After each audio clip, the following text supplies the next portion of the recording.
the campaign that you're waging about Article 25 of the Universal Declaration is so important. I often quote the Universal Declaration and the right of people to be able to live in decency. And I was quite shocked when Professor Philip Alstom was appointed by the UN to study poverty and misery in Britain. And he toured the whole country and produced a very comprehensive report which said we had a social security system that was cruel, that was oppressive, and we had an uncaring approach on healthcare and social care, and he is absolutely right. And so when you're campaigning for Article 25, which is the right to housing, the right to education, the right to healthcare, the right to be able to eat, they're pretty fundamental measures. And so in this country, we have now developed a whole science of shortages. Troy and I are experts on the science of shortages in housing. We could talk forever about the way in which the point system allocates this, allocates that, doesn't allocate. I don't want to be an expert in the science of shortages of housing. I want to be an expert in providing housing for people.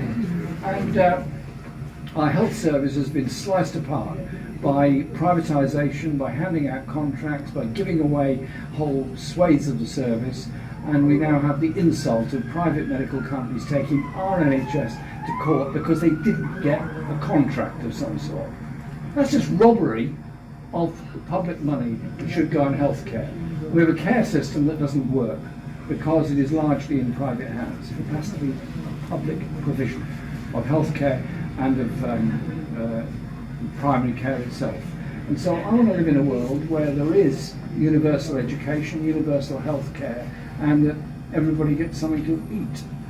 There isn't a food shortage in the world, there's a maldistribution of food in the world. There isn't a food shortage in this country. There's in fact a great waste of food in this country at the same time as others are going hungry.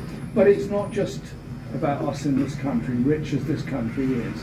It is a global phenomenon. The Universal Declaration, 1948, was an amazing document, and Eleanor Roosevelt had quite a big part in the drafting of it, because she had been through the Second World War, she'd been through the Depression in the 1930s in the USA, and she had an understanding of the economics that led people into poverty, but she also had a global understanding of different cultural values, and that's what the Universal Declaration tries to recognise. And so I would have thought the corona crisis has shown us that it's the poorest people in the poorest places that suffer the most, that have the shortest lives, that die first from wholly preventable conditions. So when the World Health Organization calls for universal health care or whatever, that's what we should be providing. What's the response? Increase arms expenditure by £24 billion.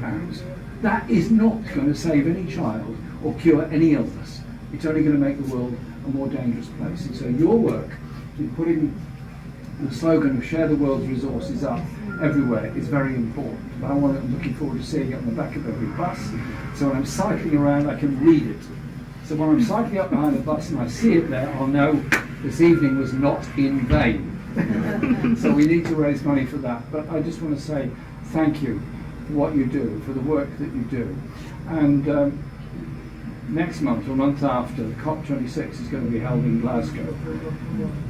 I hope it comes up with a step change. I hope it isn't just a lot of greenwash, and I hope there is a fundamental change. But the environment isn't just about recycling and reusing and about traffic reduction and so on. It is all of that, but it's also about the natural world in which we need to live. We cannot live forever exploiting nature that is there for all of us to sustain and enjoy. And so it is an attitude of mind about the natural world that we've got to live with. And that comes if you have a mindset which is not based on greed and self-advancement, but is actually based on the care needs of everybody and of our natural world and our planet. So artists tell us truths that other people don't want to, which is why I passionately put forward in the 2 election campaigns where I put forward a manifesto was on music, art, dance and theatre, to expand young people's minds, attitudes and opportunities, and that way we'll get a much better world. Thank you very much.